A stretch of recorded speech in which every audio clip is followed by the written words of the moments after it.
Optimized workouts suck.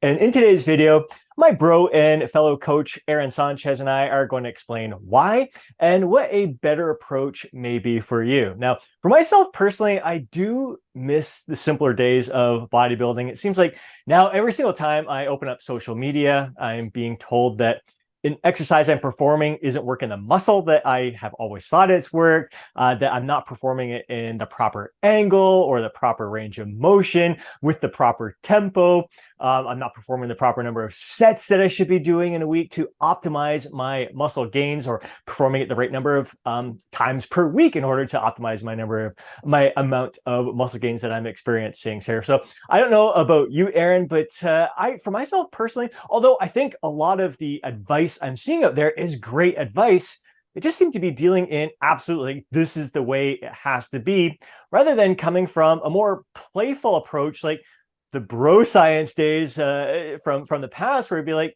this is what I'm doing, this is what I'm experiencing from it, this is what's working for me. Give it a try, see if it works for you. I miss those kind of days. Yeah, so I always think back, like, because right now I'm doing a lot of what you would call not optimal exercises, especially if you go on social media nowadays. Let's take something like the bench press.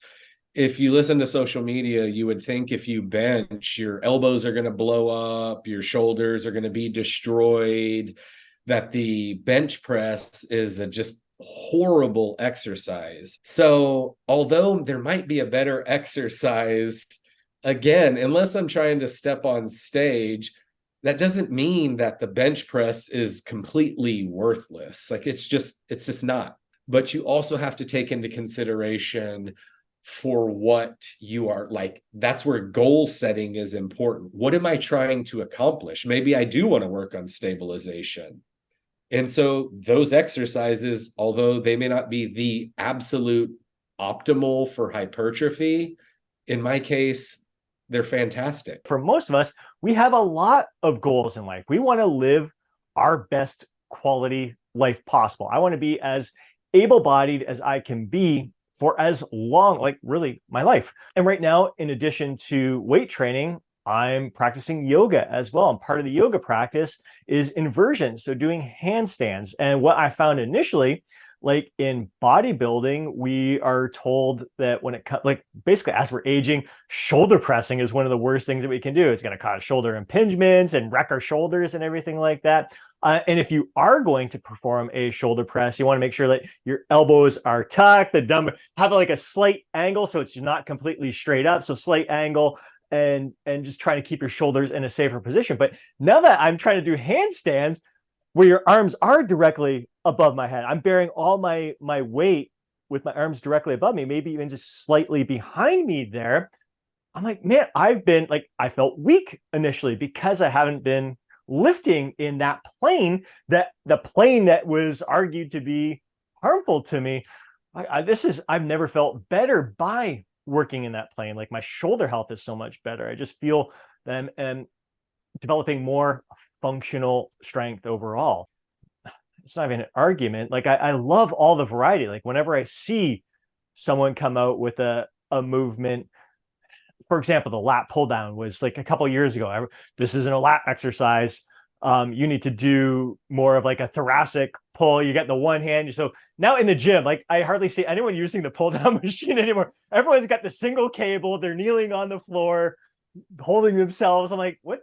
This is the power of social media right there. They just kind of think like, this is the way I need to train in order to develop my muscles there. I think that's great. Like in the past, I would have been like, that's cool. Like I like that. I'm going to incorporate it in my training plan throughout the year and have fun with it, rather than, I think, creating more stress in people, or people. I find a lot of our fellow bros like questioning themselves in the workout. Like, am I doing everything the right way to optimize? Am I leaving some gains on the table somehow? When really, like you pointed out, if you're doing something that feels great to you, that you enjoy, you're going to give more effort to that. And oftentimes it's going to be that effort that's going to lead to your best gains and enjoyment overall from the process. Yeah, absolutely. And You just have to take it back to basics. And we're talking about progressive overload, giving your best effort.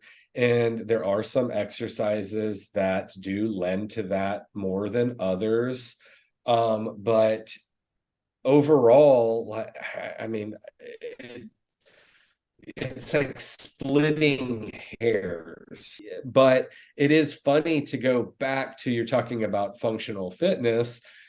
For the longest time, really for the better part of this year, up until I would say the last 2 months, I was doing more stable exercises to try to maximize hypertrophy. And I avoided the barbell and all that kind of stuff. And as I've incorporated it back in, maybe it's placebo. I don't know. Like, that's the difficult thing, is we only have our subjective opinion to go by. But I feel fantastic. I am moving better. I feel less shoulder pain, less elbow pain. My back feels phenomenal. Like, I am moving through space. Like, I feel much more efficient in Mhm. my everyday life when I'm, practicing soccer with my son, or doing everyday life chores, carrying groceries, doing all that kind of stuff. So is it I'm doing less optimal exercises, but I feel better at the same time. And I know, again, I don't have a study to back that up, but I guarantee you I feel better. Yeah, I agree. Feel better, moving better. And it's so interesting how the pendulum always swings in like such extreme directions in the fitness industry, in the bodybuilding space. Like there was a time that doesn't seem all that long ago where everything was done on unstable surfaces. We're doing crazy ass stuff on Bosu balls and balance boards and all that stuff. And now we're like, because we want to be more functional, engage muscles more naturally, I guess. And now we're like, no, if you want to optimize hypertrophy, you do need to be more stable. And it all makes sense. There's not a right or wrong there. They're all just kind of serving different purposes. And even now, thinking back to like, doesn't seem like that long ago where in their industry, it was all just like, all you need to do is squat, deadlift, and bench press. Like keeping it bare bones simple. And now we're like going the completely, which I thought was crazy as well. You don't need to train arms or anything like that. Yeah, and I mean, if that was optimal, I didn't for the longest time. I'd never really trained arms, and I always wondered why my arms wouldn't grow. And you've got to include some isolation exercises in there, or they're not. I could never get them to grow, so I don't know. I think at the end of the day, for most people, I believe you're training, people who I'm training, they just want to be comfortable at the beach in their bathing suit, and they want to feel good in their day-to-day life. I don't really think, yes, we try to choose the best exercise selection, but if they want to do something that is less than optimal, I don't believe there's anything wrong with that. Yeah, exactly. And coming back to the enthusiasm point, Huh? yeah, they're doing something that's in alignment with their goals, that's bringing value and joy to their experience. Yeah, that's really where the fun is at. You're training for you. Like you're living your life to the fullest. You want to gain the most out of this experience, and trying to follow a plan that's gonna be the most optimal for hypertrophy could rob you of some of the joy and the fun in your life. Like I find really impossible to kind of incorporate it all in there.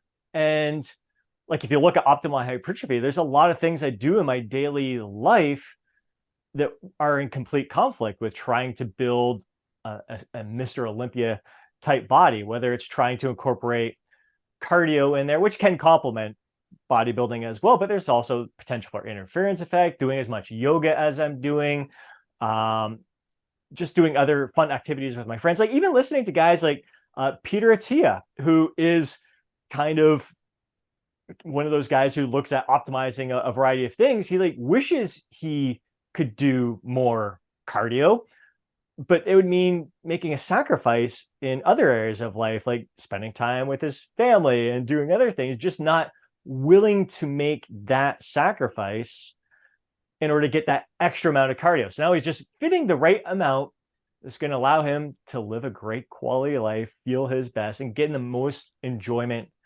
out of everything. And I think you and I have had conversations in the past where it seems like anyone who is trying to optimize and like be the best of the best in their field. So if it's bodybuilding, you end up sacrificing so much else in other aspects of your life. Like you see the pros like Tiger Woods or Michael Jordan, and you just see how their narrow focus helped them win championships, but the rest of their life, I don't think any of us would necessarily trade anything for in that part there. So yeah, doing what's going to serve you best overall, designing your plan, your activities in a way that's going to suit you best and allow you to thrive. Yeah, and of course, I admire the work ethic of those Mm, athletes of elite bodybuilders, because it's super difficult. Like I'm not, I mean, I have mad respect for them. And I always think back, I read a story about Roger Federer, who around championships, around majors, he would move away from his family for a month, and he would live with his like nutritionist and like trainer, I believe, away, completely away from his wife and kids. Like that's what it took to get him in the frame of mind. And if you look up on average, it's really cool to see like how much athletes sleep on average. And Tiger Woods is getting in his prime 11-12 hours. LeBron James during the playoffs is getting like 13 hours of sleep. So I mean, that right in and of itself, in my life, where I've now have to wake up at 4:50 a.m. and with my younger son and his soccer, his practices go later. They're about 30 minutes away. Like I can't get any more sleep.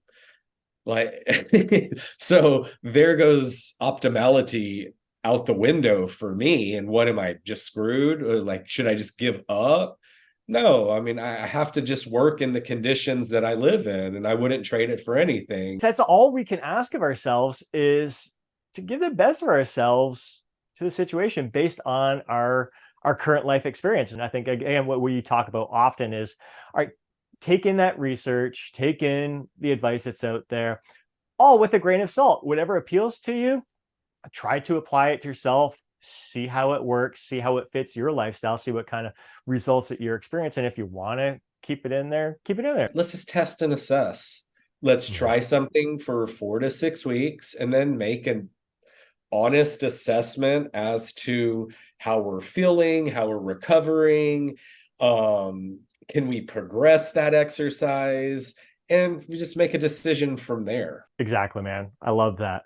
Test and assess and progress. All right. Well, dude, I think this was a fun conversation overall. Hopefully, people watching this video are gaining some valuable insights. Hopefully, it provides some clarity in regards to what's going on in the industry and what changes they can make. Again, I think what we've talked about in the past as well is like the key thing is have a plan, follow it, learn from that plan. And like you and I talk about, like we structure a plan in a way that there's rationale behind it, which really helps. But then you got to follow that plan and see how your body responds to it, have fun, and make adjustments based on there. So hopefully they found value in this, and if they did, please do me a favor and smash that thumbs up button. We would really appreciate that. And if you want to see more videos like this, be sure to subscribe to the channel and hit that alert button so you're notified each time I upload a video. If you want to see more videos like this, be sure to subscribe to the channel, hit the alert button.